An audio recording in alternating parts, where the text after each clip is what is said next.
Peradaban Islam berkembang dengan pesat melalui syiar Islam dengan segala kesempurnaan atas izin Sang Maha Pencipta dan ikhtiar para ulama.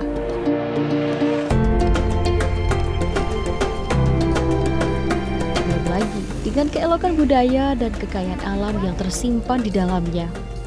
Jejak Islam kali ini akan kembali mengurai sejarah dan nilai-nilai yang termaktub dalam setiap sisi daerah yang ada di Pasaman, Sumatera Barat.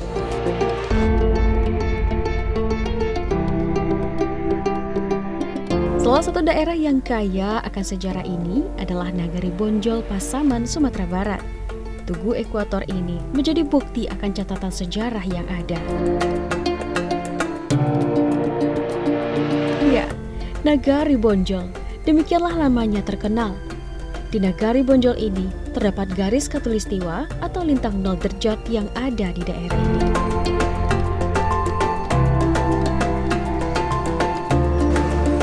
Belum lagi peran para pejuang yang masih dikenang hingga kini. Salah satunya Tuanku Imam Bonjol.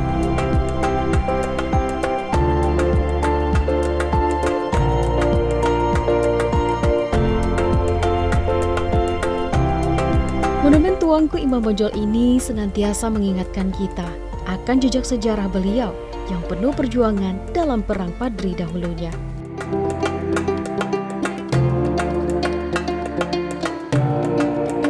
Hati saya semakin terharu rasanya dikala melangkahkan kaki ke daerah yang kaya akan sejarah ini. Betapa generasi muda hendaknya bangga dan tak lupa akan sejarah yang ada hingga bisa mengambil khazanah dan manfaatnya. Assalamualaikum warahmatullahi wabarakatuh. Perjalanan jejak Islam kali ini berkunjung ke daerah Pasaman, Sumatera Barat. Keindahan alam di daerah ini mengingatkan saya akan firman Allah Subhanahu wa taala. A'udzubillahi minasyaitonirrajim. Wa ka'ayyim min ayatin fis samawati wal ardh. Dan sungguh banyak tanda-tanda kekuasaan Allah di langit dan di bumi. Nah pemirsa, seperti apa komprehensifnya risalah Rasulullah SAW tersiarkan di daerah ini melalui peran para ulama? Ayo saksikan jejak Islam dari TVRI Sumatera Barat.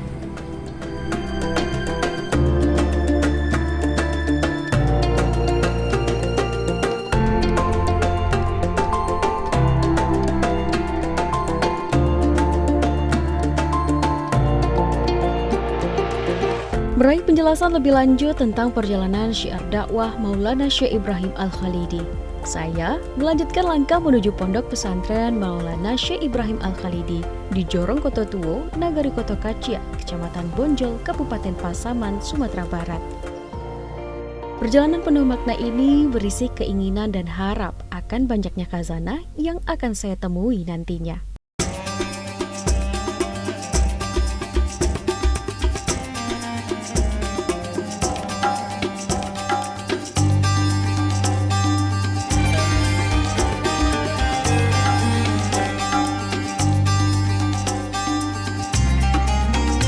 Maulana Syekh Ibrahim Al-Khalidi bernama asli Abdul Wahab. Beliau bersuku Melayu yang lahir pada tahun 1764 Masehi di Kampung Sawalawe, Kenagarian Kotokacia, Kecamatan Bonjol, Pasaman, Sumatera Barat.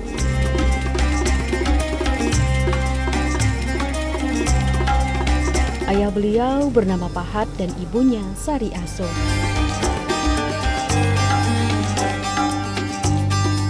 Syekh Ibrahim telah mengenyam pendidikan agama sejak kecil.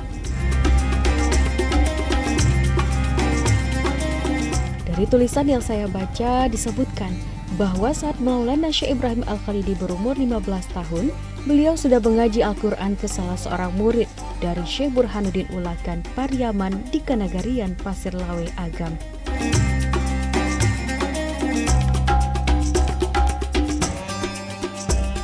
Langkah kaki saya hari itu akhirnya sampai ke salah satu peninggalan Maulana Syekh Ibrahim Al-Khalidi. Maulana Syekh Ibrahim Al-Khalidi menjadi salah seorang ulama yang berpengaruh dalam penyebaran Islam di daerah Kabupaten Pasaman, Sumatera Barat. Bukti otentik dari ajaran yang beliau lakukan adalah dengan adanya pondok pesantren yang ada di tempat ini. Baik itu di tingkat sanawiyah ataupun di tingkat aliyah dengan beragam ilmu agama yang diajarkan di pondok pesantren ini.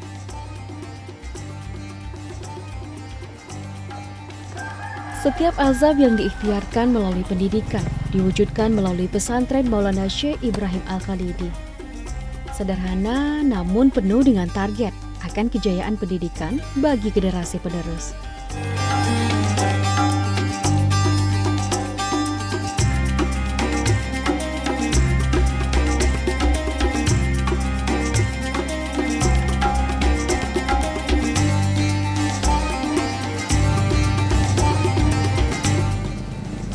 Semua berawal dari membangun sebuah surau dengan nama Surau Kajia sebagai tempat mengaji.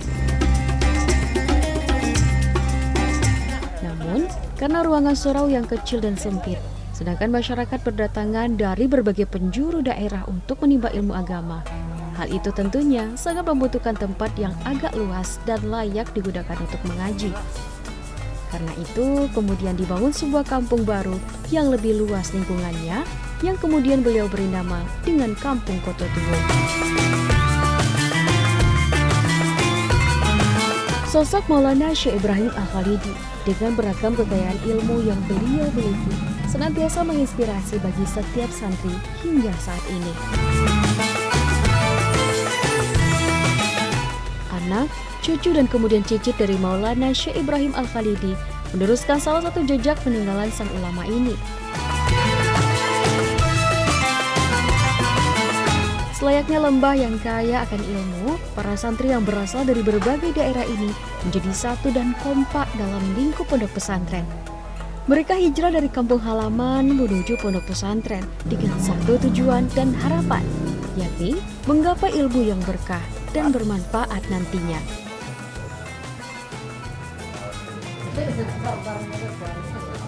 Maulana Syekh Ibrahim Al-Khalidi Kumpulan, atau yang juga dikenal dengan Syekh Ibrahim Kumpulan, atau juga dikenal dengan Inyak Surabatu, atau Inyak Balinduang, atau Syekh Kumpulan termasyhur, atau nama ketika beliau lahir adalah Abdul Wahab, merupakan seorang ulama besar tarekat Naqsabandiyah di abad 19 dan abad 20.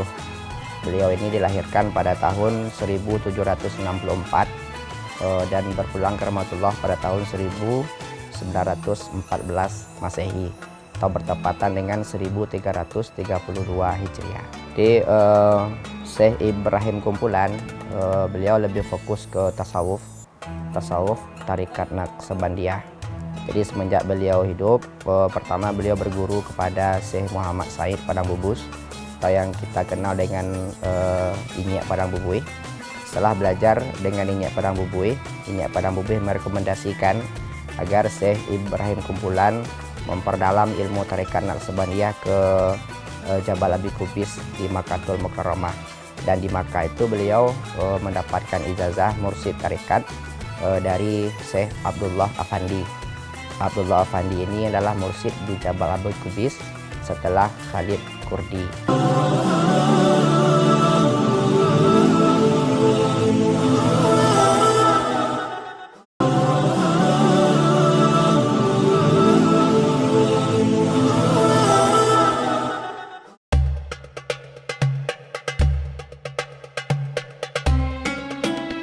Maulana Syekh Ibrahim Al-Khalidi Kumpulan ini merupakan salah seorang wali keramat sekaligus tokoh pejuang kemerdekaan yang sangat disegani masyarakat dan ditakuti penjajah saat itu.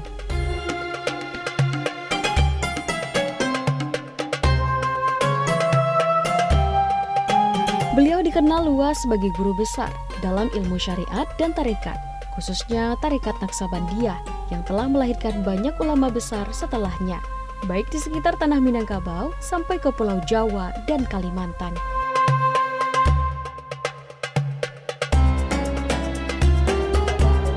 Bisa dikatakan bahwa Maulana Syekh Ibrahim merupakan salah satu guru besar dari ulama-ulama Persatuan Tarbiyah Islamiyah di Minangkabau, yaitu sebuah organisasi persatuan ulama-ulama Ahlus Sunnah wal Jamaah di Minangkabau.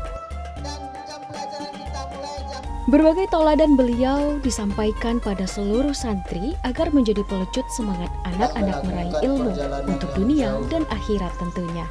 Mulai dari Makkah, terus berlanjut ke Masjidil Aqsa Palestina, kemudian berlanjut kepada langit pertama, langit kedua, hingga langit ketujuh, dan di atasnya diteruskan kepada Sidratul Muntaha, dan di atasnya Sudah sejak muda, Syekh Ibrahim Al-Khalidi menuntut ilmu agama. kembali Nabi kita. Pada umur 25 tahun, beliau mempelajari kitab kuning yang mencakup ilmu syariat dan mazhab Syafi'iyah secara intens dan mendalam di Cangkiang sampai Angke Canduang Agam. Salat sangat bersih. Beberapa tahun kemudian, ia pun menunaikan ibadah haji ke Makkah Al-Mukarramah. Dan setelah kembali dari Makkah, mulai berguru seputar ilmu tarekat, hakikat, dan makrifat di sebuah surau di Bonjol kepada pamannya sendiri yang bernama Syekh Sa'ad Al-Khalidi atau Inyak Padang Bubuh, yang juga dikenal sebagai syekh besar di daerahnya Bonjol saat itu.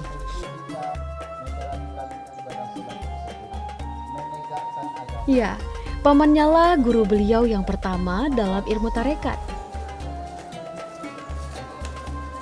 Tak lama setelah itu, Maulana Syekh Ibrahim Al-Khalidi kembali lagi ke Makkah dalam rangka memperdalam pengetahuannya tentang agama, lalu bermukim di sana selama 7 tahun. Akhirnya di Makkah inilah, beliau bertemu dan mengaji ilmu syariat tarikat kepada Maulana Syekh Abdullah Afandi atau murid atau khalifah dari Syekh Khalid Kurdi. Setelah menjadi seorang alim pada ilmu syariat dan hakikat, akhirnya beliau kembali pulang ke kampung halamannya, Minangkabau, tepatnya di Sawah Lawe, Kumpulan Pasaman.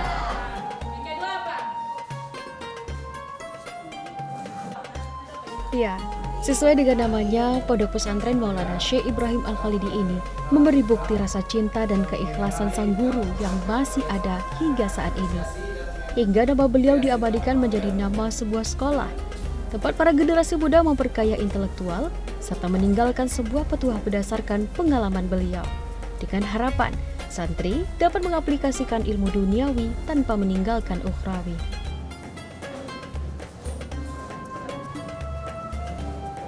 Selain mengembangkan keilmuan umum di pondok pesantren ini, juga mempelajari beragam kajian ilmu, baik ilmu nahwu, fikih, tafsir, dan lainnya.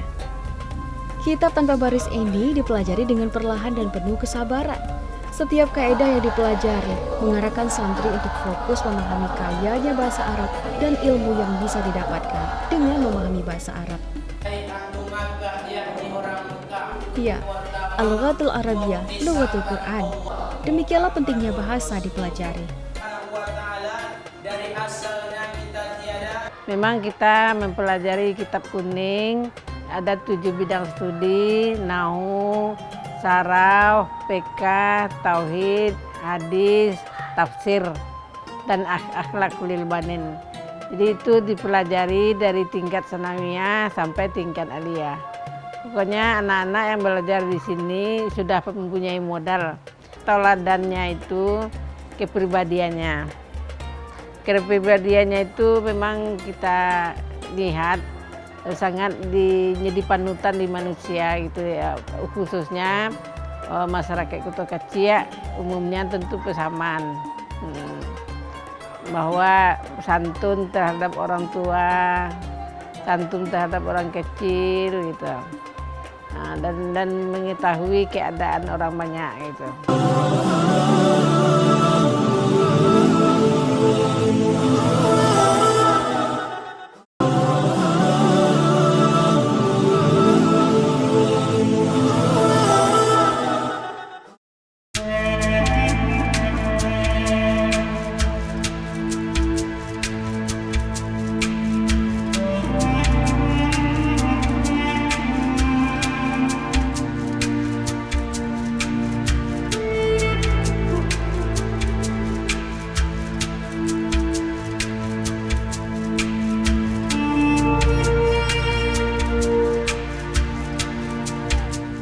Masjid Surau Batu, demikianlah namanya, terkenal hingga kini di tengah masyarakat.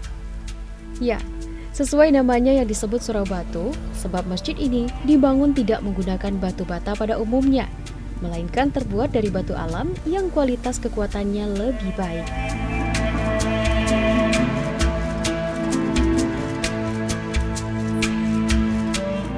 Belum lagi sebuah bangunan khusus di dalam masjid ini yang dahulunya digunakan khusus untuk mengumandangkan azan. Selain keunikan masjid yang tergambar dari bangunannya yang kokoh, banyak peninggalan terdahulu yang hingga kini masih terjaga dengan segudang nilai yang tersimpan di dalamnya.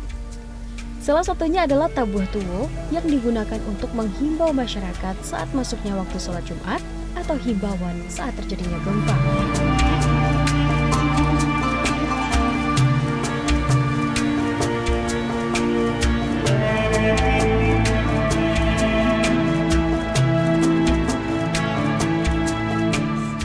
Belum lagi kegiatan bermanfaat yang masih dilakukan di dalam masjid Surau Batu ini. Lantunan ayat suci Al-Quran senantiasa digemakan dan disiarkan oleh para generasi muda. Setiap huruf demi huruf yang mereka baca akan menjadi jalan kemudahan bagi mereka untuk mendekatkan diri kepada Sang Pencipta. Kalau setiap perkataan itu pasalnya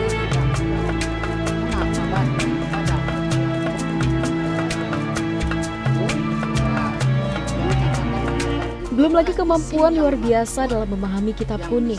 Butuh kesabaran dan kegigihan bagi siapa saja yang ingin membaca dan memahami setiap ilmu yang tersimpan di dalamnya. Itu adalah dua fungsi. Kalau kita masukkan kepada al-kalamu, dia menjadi kabar. Terdapat perjuangan yang panjang dalam memahami ilmu lughah dan terjemahnya, hingga intisari ilmu dapat diserap dengan mudah. Al-lafzu, apa kalimatnya?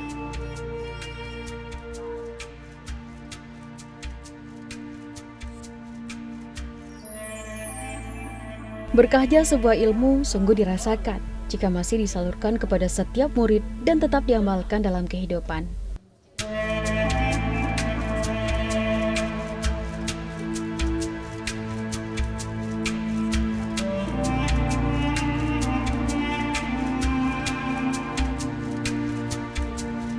Beragam kegiatan di Surau Batu ini masih dilestarikan hingga saat ini. Selain fungsi utama sebagai tempat ibadah bagi umat, perkembangan ilmu pengetahuan dengan kegiatan agama juga turut dikembangkan. Selain itu, masyarakat dengan pemahaman ilmu tarekat yang diajarkan oleh Syekh Maulana Ibrahim Al-Khalidi juga masih rutin dilakukan di surau ini.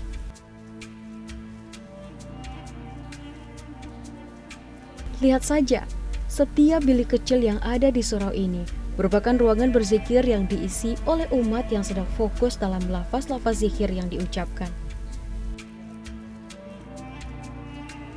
Tarekat yang bermakna jalan ataupun petunjuk merupakan kegiatan keagamaan yang dilakukan dalam rangka mendekatkan diri kepada Sang Pencipta dengan cara fokus berzikir dan mengingat kekuasaan Sang Khalik.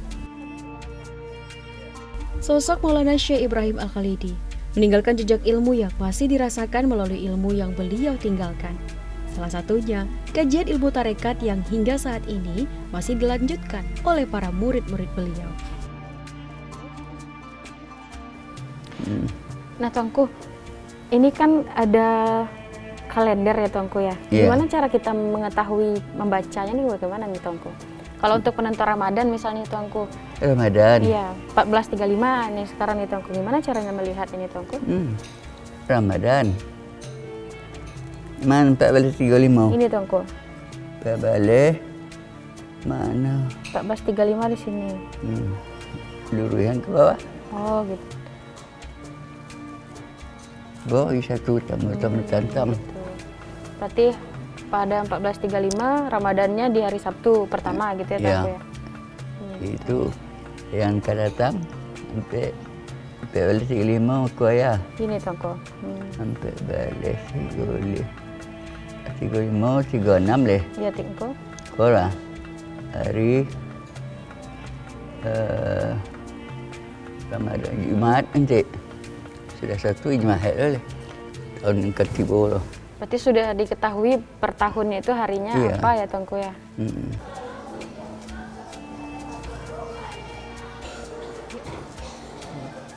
Menumbuhkan rasa sosial yang tinggi dalam hati para santri sudah mulai ditanamkan sejak dini melalui kegiatan di pondok pesantren. Kali ini Ustadz dan santri bekerja sama untuk membantu masyarakat yang sedang tertimpa musibah. Hal ini mengingatkan saya akan firman Allah Subhanahu wa taala, "Wa ta'awanu 'alal birri wat taqwa." dan tolong-menolonglah kamu dalam kebaikan dan takwa.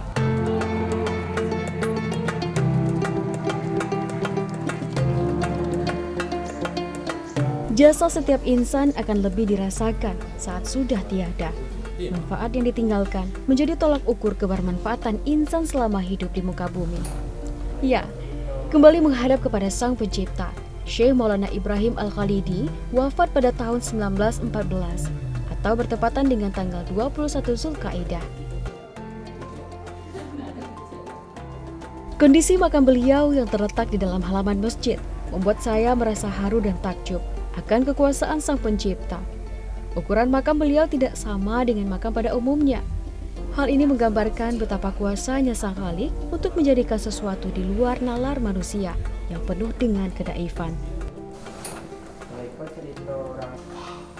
Sesekali banyak masyarakat berkunjung ke tempat ini untuk berziarah dan berdoa. Makam Maulana Syekh Ibrahim selalu ramai dikunjungi para peziarah untuk menyampaikan Al-Fatihah, membaca Yasin, tahlilan, dan berbagai kegiatan lainnya dalam rangka ibadah dan mengharap ridho serta berkah dari Allah Subhanahu wa Ta'ala.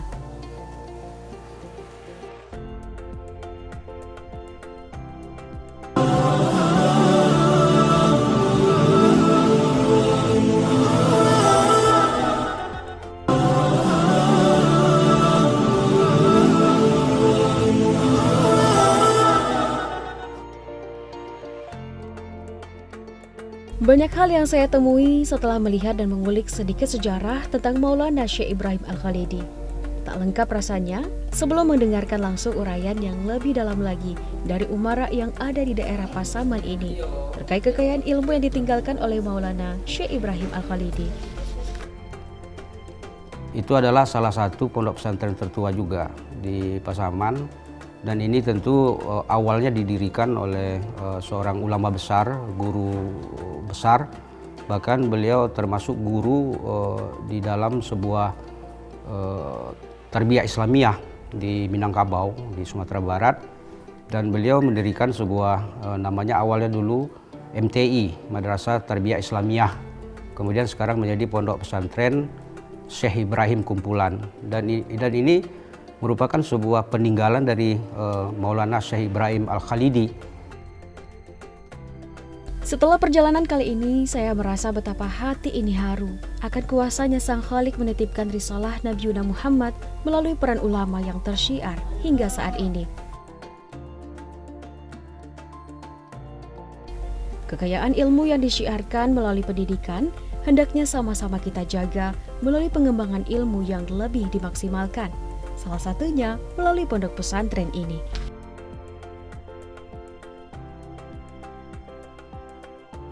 Ihfazillah yahfazka. Peliharalah Allah, maka Allah akan memeliharamu. Dengan menjaga dan melanjutkan setiap ikhtiar yang dilakukan oleh ulama, maka menjadi jalan dakwah untuk kita untuk berjuang di amar ma'ruf dan nahi mungkar, yang insya Allah menjadi pahala untuk kita dan amal jariah untuk para ulama. Demikianlah Jejak Islam kali ini pemirsa dari Kabupaten Pasaman, Sumatera Barat. Assalamualaikum warahmatullahi wabarakatuh.